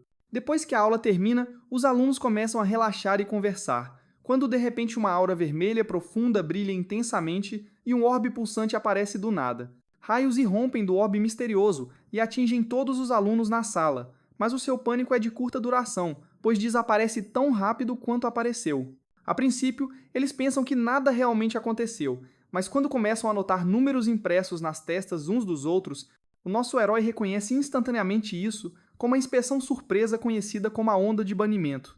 Ela usa alguma magia de ficção científica sofisticada para detectar se os alunos possuem brinquedos inadequados ou itens ilegais no seu inventário, e os tranca. O nosso herói fica genuinamente surpreso com o som estridente e horripilante que ele faz, enquanto Yen e Go Hyun-woo permanecem imperturbáveis como se nada de estranho tivesse acontecido.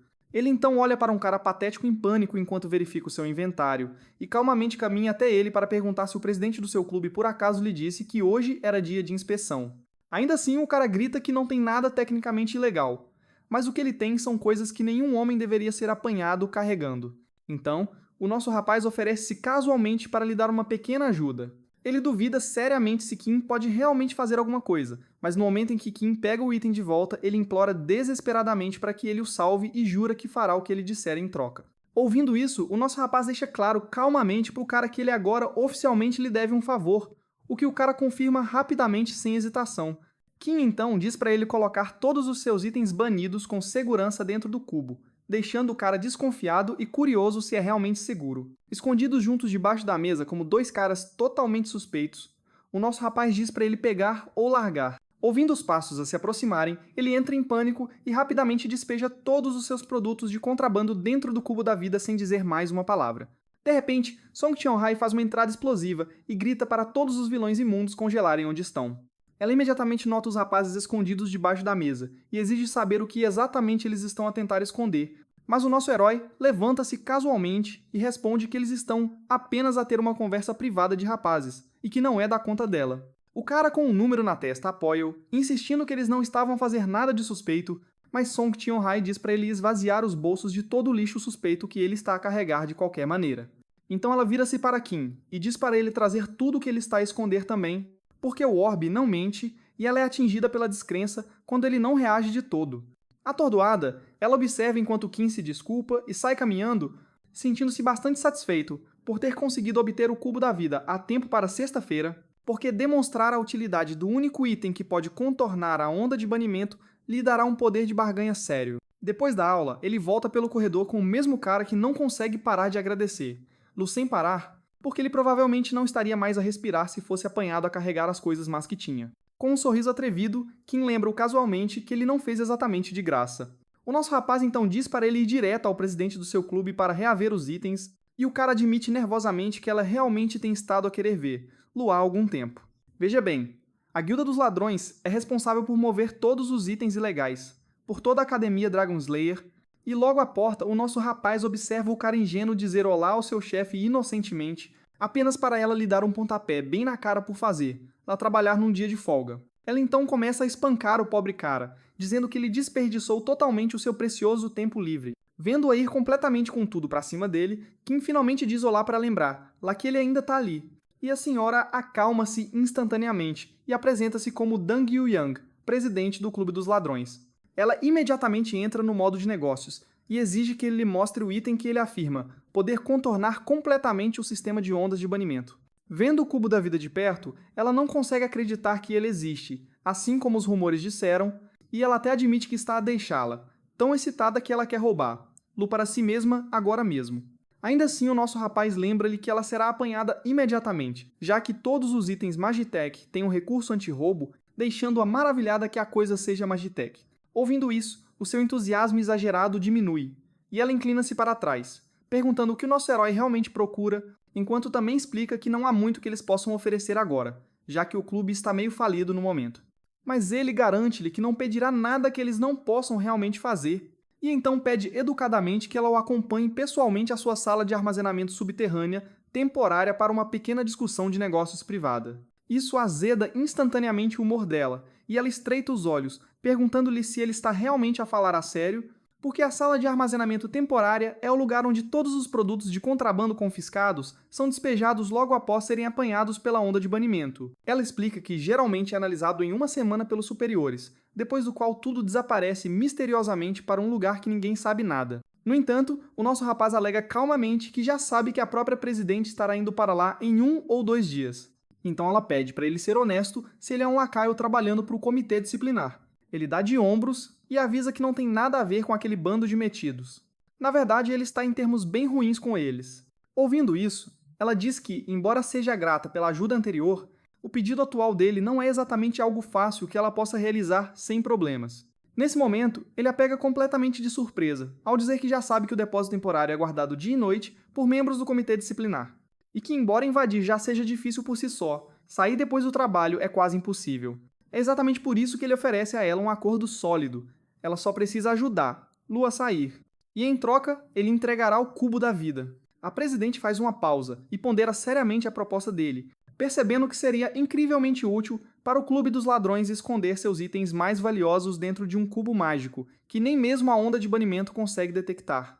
Enquanto ela pensa sobre isso, ele trava o olhar com ela e dá a ela uma última oportunidade de aceitar o acordo antes que ele saia da mesa completamente. Com vista para o local onde a operação secreta está prestes a acontecer, os ladrões se reuniram. Antes de fazer qualquer movimento drástico, a líder do clube, Dang Ju-Yang, fez uma contagem preliminar, certificando-se de que todos estavam presentes. Todos foram contabilizados, mas seus ladrões estavam confusos com a adição de um novato desconhecido. Sem dar muita informação aos seus membros, Dang Ju-Yang simplesmente afirmou que o garoto está lá para ajudar. Naturalmente, os ladrões veteranos estavam céticos em relação ao garoto.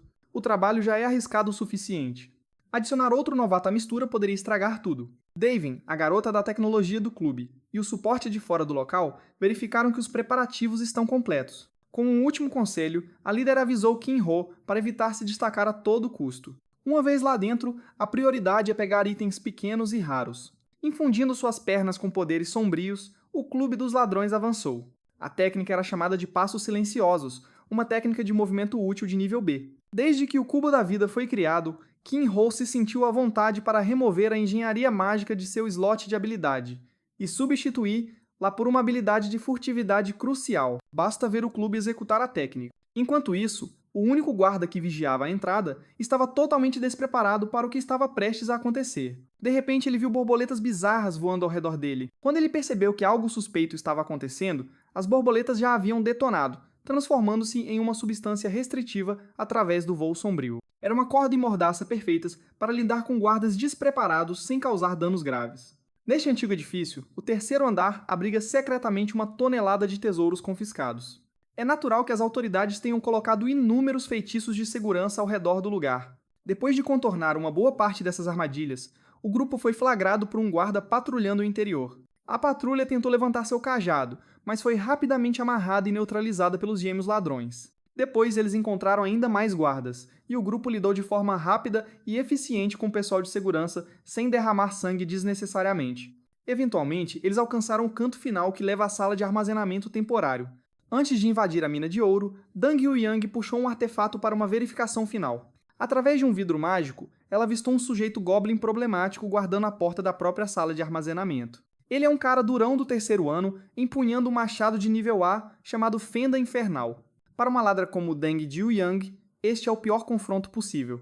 Parece que Kim-ho tem que intervir e dar uma ajuda mais cedo esta noite. Ele se virou para a chefe e confirmou se ela tinha sonho sombrio em sua lista de habilidades. Existem apenas algumas pessoas que sabem sobre essa técnica, mas não há tempo para explicar como Kim-ho tomou conhecimento dela. Depois de obter a confirmação, ele deu um pequeno toque nela e usou Amplificar para elevar o sonho sombrio de nível C para o nível A. Eles estão perdendo tempo, então não há tempo para se lamentar surpresa. Dang Ju-Yang usou sonho sombrio e gerou mais borboletas do que jamais havia invocado em sua vida.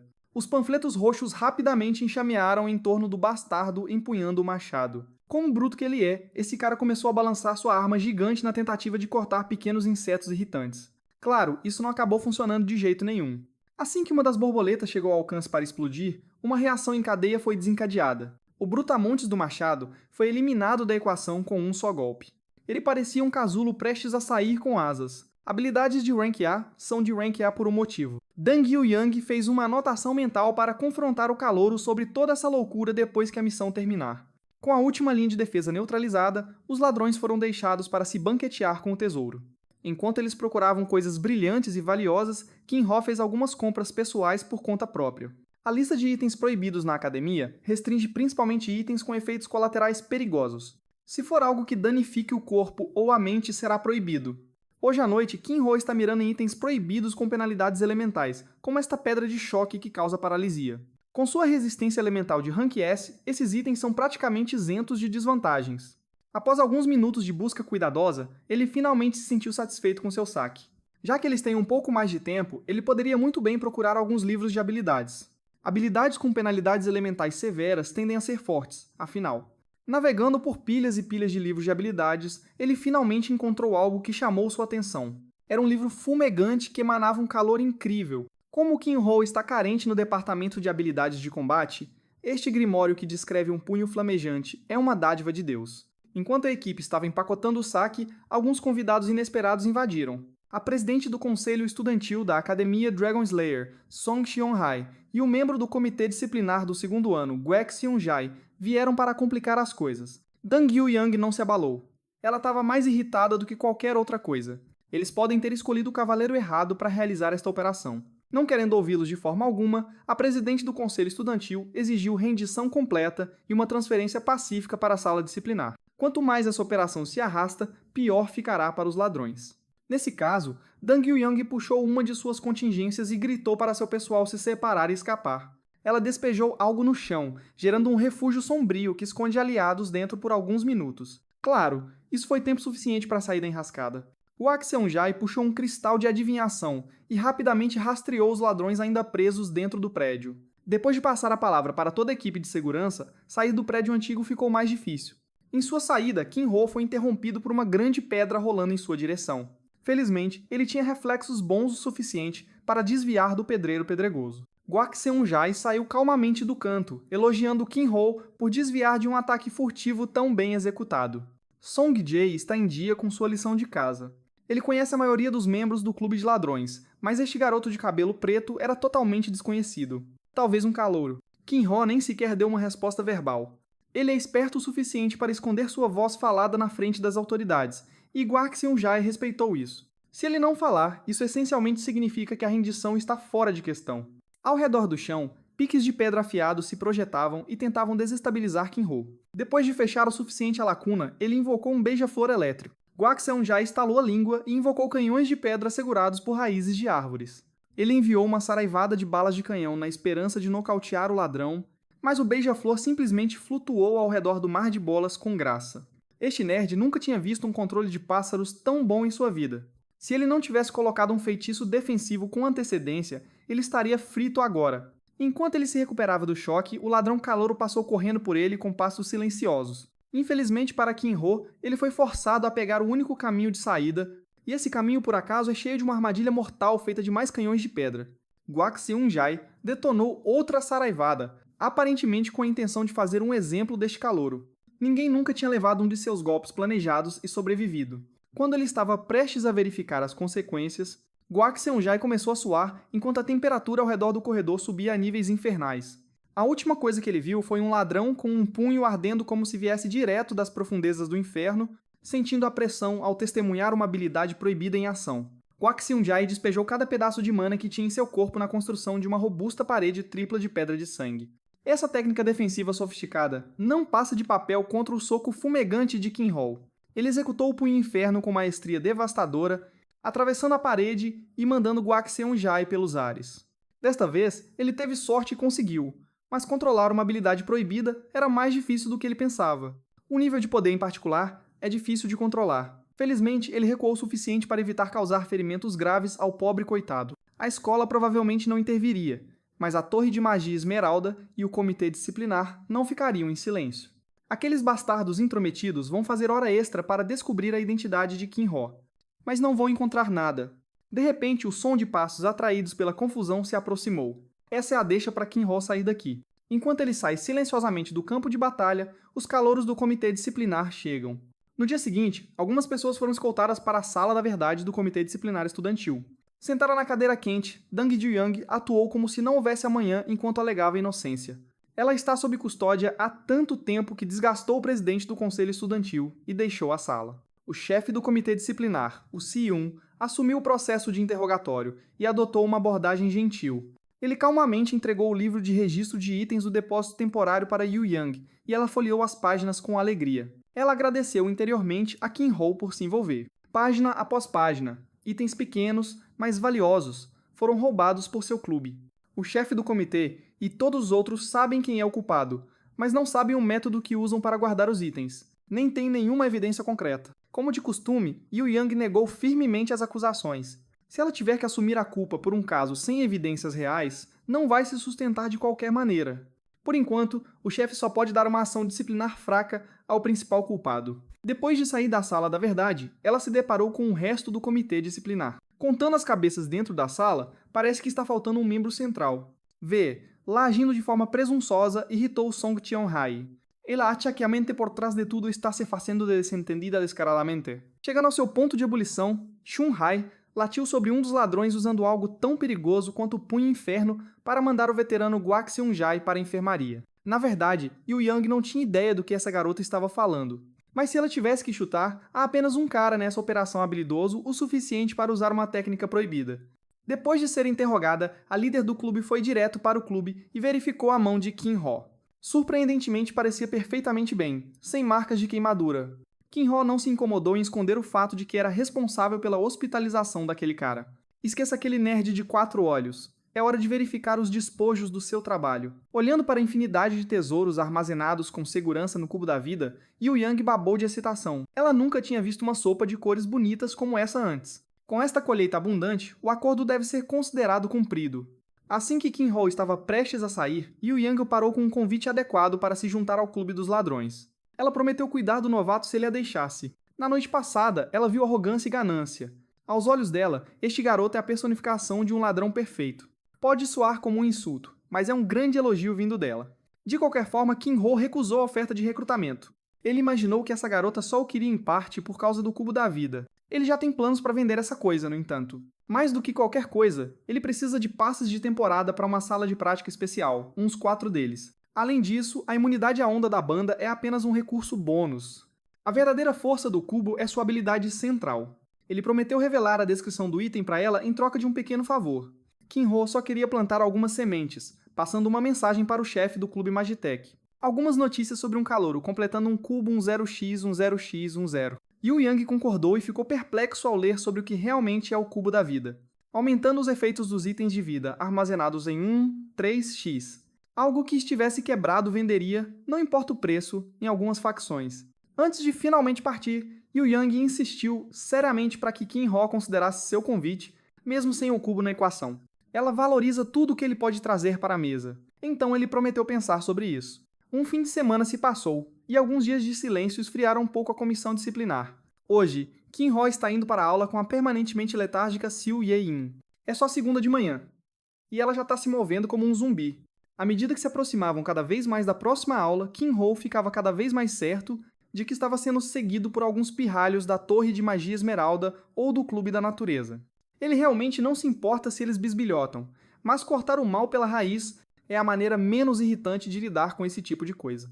Então ele deixou Ye-in ir para a aula primeiro, enquanto ele limpava alguns ratos. Xiao Ye-in cedeu silenciosamente, mas também notou os 2 bisbilhoteiros mal escondidos. Kim Ho se virou e confrontou diretamente a dupla irritante. A garota ficou alarmada, e o garoto ficou arrogantemente satisfeito que Kim Ho o poupou do trabalho de iniciar o confronto. Ele orgulhosamente alegou ser um mago da Torre de Magia Esmeralda. A garota de cabelo azul foi muito mais educada em sua abordagem, convidando formalmente Kim Ho para conhecer seu líder. Claro, ele rejeitou firmemente tal convite. Se o líder da torre precisa de algo dele, o líder pode vir ele mesmo em vez de enviar lacaios. O garoto ficou satisfeito que Kim Ho não estava cooperando. Colocando uma luva, ele estava louco para socar alguém até a morte na mensagem. Nesse sentido, Kim Ho concorda. Sem dar ao rato a chance de terminar seu monólogo, Kim Ho enviou um beija-flor voando. Ao pousar, ele paralisou completamente o rato verde, fazendo-o ter convulsões incontrolavelmente. Senhorita Rato observou seu parceiro tremer no chão, sem saber o que fazer. Se é uma luta que eles estão procurando, Kinho está sempre aberto para negócios. Sabendo que ela não é páreo contra alguém tão decisivo quanto esse cara, Senhorita Rato pediu desculpas por causar problemas. A julgar pelo movimento do beija-flor, ela podia dizer que esse cara Kinho é um lutador habilidoso. Ela pediu desculpas e ele se virou. Pelo menos um dos ratos tinha células cerebrais suficientes para saber quando desistir. Senhorita Rato acredita que os rumores sobre Kinho ser um covarde não passam de mentira. Senhor Rato, por outro lado, acredita que Ho simplesmente teve sorte com um golpe. Ele já estava tramando sua vingança quando uma bala mágica cortou a besteira e atingiu a parte de trás de seu crânio. Senhorita Rato rapidamente examinou os arredores, aterrorizada com o atirador invisível, que poderia estar escondido em qualquer lugar. Ela tentou ser educada e inteligente, mas Senhorita Rato foi implicada e baleada na cabeça. Os representantes da Torre de Magia Esmeralda foram efetivamente neutralizados. Na aula, o instrutor discute como as masmorras são projetadas para drenar aqueles que entram. Ficar sem recursos dentro é o mesmo que fracassar. Surpreendentemente, Xiu Yein chegou ao seu lugar mais tarde que Kinho, talvez porque estivesse ocupada a eliminar umas cobras lá fora. Finalmente, o instrutor anunciou que o próximo teste de raid seria no formato de ataque cronometrado. Masmorras de nível superficial podem ser desafiadas várias vezes no modo de prática, mas só tens uma chance na coisa real. Para um ataque cronometrado, é preciso derrubar o alvo e destruir o totem em 5 minutos para passar. Os alunos são incentivados a praticar a sua rota mais eficiente antes do início da raid ao vivo. Como este será um desafio em dupla, Shin Baiyong-Xiou agarrou-se imediatamente ao melhor pontuador do último exame, Go Hyun-woo. Kinho deu ao cara a permissão para fazer dupla com outro dos seus amigos. Parece que a sua parceira já foi decidida assim que o instrutor anunciou. Xiu Yein agarrou-se às suas mangas enquanto declarava que agora eram uma dupla. Justo quando pensas que a Sirta e o Sr. Rato terminaram de ser punidos, voltamos a nossa atenção para a Torre da Magia Esmeralda. Um tipo careca com o poder de controlar árvores está a despejar a sua raiva e frustração nos seus lacaios. Afinal, o seu irmão, um oficial disciplinar, foi espancado por um ladrão. O careca conseguiu controlar as suas emoções, largando o Sr. Rato antes que as coisas saíssem do controle. Sentado no seu trono de madeira, o careca chafurdava no seu mau pressentimento. A presidente da Torre da Magia Esmeralda, Mok Jeonghwa, planeia encontrar-se com o infame Kinho, sob o conselho da presidente do Clube da Natureza, Ha Su-yeon. A reputação da torre está na sarjeta. Talvez pudessem recuperar um pouco se pusessem as mãos naquele cubo estranho. Young-hwa planeia tomá-lo como pagamento por insultar Esmeralda. Ao ouvir o plano do chefe, o Sr. Rato falou fora de hora e ofereceu-se para ser destacado mais uma vez para ter uma chance de se redimir. Ele insistiu que foi apenas descuidado da primeira vez. Young-hwa está aberta a dar-lhe uma chance de redenção, mas o fracasso resultaria na expulsão do clube. Mesmo com tais riscos, o Sr. Rato aceitou confiantemente a missão. Só para garantir, Mok Jeonghwa concordou em emprestar ao Sr. Rato um golem para ajudar a esmagar aquele calor enigmático. Enquanto esquemas estão a ser cozinhados na Torre Esmeralda, o nosso rapaz está a correr pelo pântano dos goblins ao lado de Xiu Yein. Este é o seu primeiro treino, apenas um teste para ter uma noção decente do teste de ataque cronometrado. Para ganhar a recompensa máxima em masmorra solo e em dupla, o sistema deu a Kinho menos de 1 minuto para concluir ambos os testes. A masmorra solo não será um problema, pois ele pode dar tudo lá. A avaliação em dupla é um pouco mais complicada. Se ele ensinasse a Xiu Yein o padrão fixo deste pântano infestado de goblins, o speedrunning seria uma moleza. No entanto, dar-lhe um código de trapaça como esse não a ajudará a crescer naturalmente. Ela se beneficiaria mais praticando as suas próprias rotações e rotas. Alguns minutos de correr e disparar depois, a dupla finalmente chegou ao covil inundado dos goblins, o chefe do pântano. Antes de atacar, Kinho perguntou à sua parceira se ela queria ir com esquivas. "You ofensiva total imediatamente." Derrotar um chefe rende à equipa 120 pontos de bônus. Com uma recompensa tão saborosa em jogo, como não arriscar pela morte, Kinho colocou-se na posição mais ideal para apoiar o DPS de Xiu Yein, usando o controle que o Beija-Flor fornece. Infelizmente, o monstro-chefe não era burro o suficiente para tancar um ataque óbvio com o corpo. Mesmo assim, a atenção do Goblin das Inundações foi atraída, deixando Xiu Yein totalmente vulnerável para um tiro limpo com seu rifle. Ao puxar o gatilho, ela acertou a parte de trás da cabeça careca do Goblin. A bala mágica dela não tem dano suficiente para perfurar e matar com um único tiro. Se alguma coisa, só deixou o chefe mais hostil e errático. Balançando sua espada loucamente, o Goblin das Inundações transferiu seu agro para Sniper. Em uma distância tão curta, a vantagem do rifle é completamente anulada. Mesmo assim, Xiu Yein não entrou em pânico nem por um segundo. Ela calmamente levantou a mira e puxou. Parte de sua confiança vem de sua confiança em Kinho, que sempre faz o movimento certo na hora certa. Usando amplificar em si mesma, o rank de Beija-Flor foi elevado de E para C por um tempo limitado. Como resultado, o pássaro ficou maior e mais pronunciado. Sua voltagem é maior e a propriedade paralítica é ainda mais potente. Com um Goblin completamente atordoado em sua mira, Xiao Yin alinhou um tiro brutal de 5 metros. A corrida de prática foi um sucesso estrondoso. Adicionando seus pontos de abate, tempo restante e bônus de conclusão, a dupla marcou 649 pontos. Eles diminuíram seu melhor tempo em muito desde a primeira corrida que tentaram, e ainda há espaço para melhorias. Antes de repetir, Xiao Yin perguntou ao parceiro se ele poderia demonstrar aquela técnica de tiro mágico novamente. Depois de passar cada vez mais tempo com ela, Qin-Ho percebeu o quão competitiva essa garota realmente é. Ela está claramente irritada que o chefe Goblin não caiu quando ela teve a primeira visão limpa. Já que ela quer trabalhar em partes específicas de seu jogo, seria melhor ir para o centro de treinamento. No stand de tiro, Qin-Ho elaborou uma extensa lição sobre uma habilidade chamada Descarga. Até agora, a qualidade dos tiros de mana de sua parceira é de primeira linha. No entanto, ela está meramente usando-os como ferramentas e nada mais, desperdiçando efetivamente seu potencial. Para demonstrar com um exemplo fácil, ele moldou uma bala mágica e fingiu que sua mão era uma arma de mana. Dessa forma, ele foi capaz de mostrar uma demonstração mais detalhada da liberação rápida de mana com um estalo perfeitamente cronometrado. Este é o princípio fundamental da descarga. É semelhante a atirar um tiro de mana normal, mas compreender esses ajustes minúsculos poderia realmente mudar a técnica e o poder drasticamente. Seguindo suas instruções, Xiao Yin tentou emular a demonstração da arma de dedo de Qin-Ho. Quando ela tentou enviar lá para frente, a bala disparou ilogicamente para trás.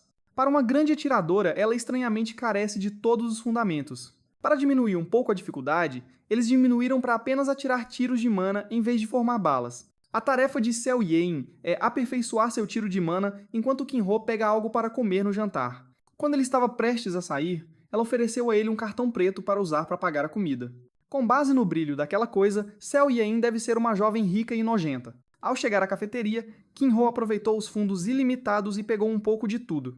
Enquanto ele estava pedindo no balcão, aquele espadachim, Han Somen, o notou do outro lado da sala. Song Qianhai virou a cabeça e mordeu o garfo de metal que estava usando ao meio. Se recompondo, esta é realmente uma chance perfeita para confirmar algo que a está incomodando há dias. Correndo até Qin-Ho, ela perguntou se poderia ver a mão dele por um momento. O ladrão não identificado que usou o punho infernal durante o incidente do armazém ainda está por aí.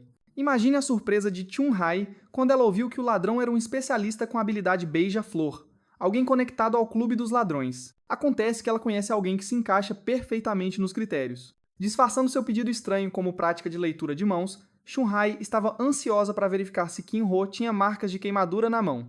Ele agiu perturbado, entrando no jogo ingênuo da garota. Então, ele levantou a mão e deixou Chun-Hai observar, Lo e cutucar, Lo o quanto quisesse.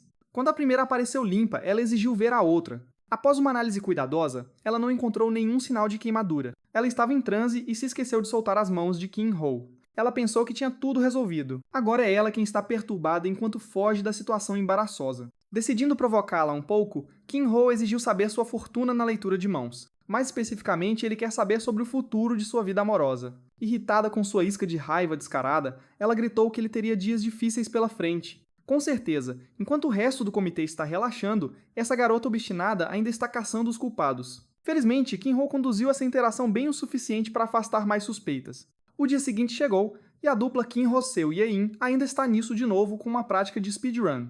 Desta vez, ela optou por 2 pistolas em vez de um grande rifle de precisão. Dessa forma, ela poderia bombardear e atacar goblins com números absolutos. Depois de lidar com os peixes pequenos, finalmente é hora de trazer as armas grandes, literalmente. Como de costume, Qin-Ho assumiu um papel mais de apoio, lançando beija-flores como atordoadores, enquanto Xiao Yin distribui a maior parte do dano. Desta vez, seus tiros não eram apenas nítidos e mortais. Eles eram poderosos o suficiente para rasgar as armas dos goblins sem interrupção. Adicionando o tempo restante, contagem de mortes, eliminação de chefes e bônus de limpeza, a dupla marcou 728 pontos. Após essa performance limpa, Qin-Ho deu a Xiao Yin o elogio que ela merecia por integrar perfeitamente o que aprendeu ontem em suas habilidades de batalha. Pela primeira vez desde que se encontraram naquele trem, Qin-Ho viu a senhora sonolenta sorrir.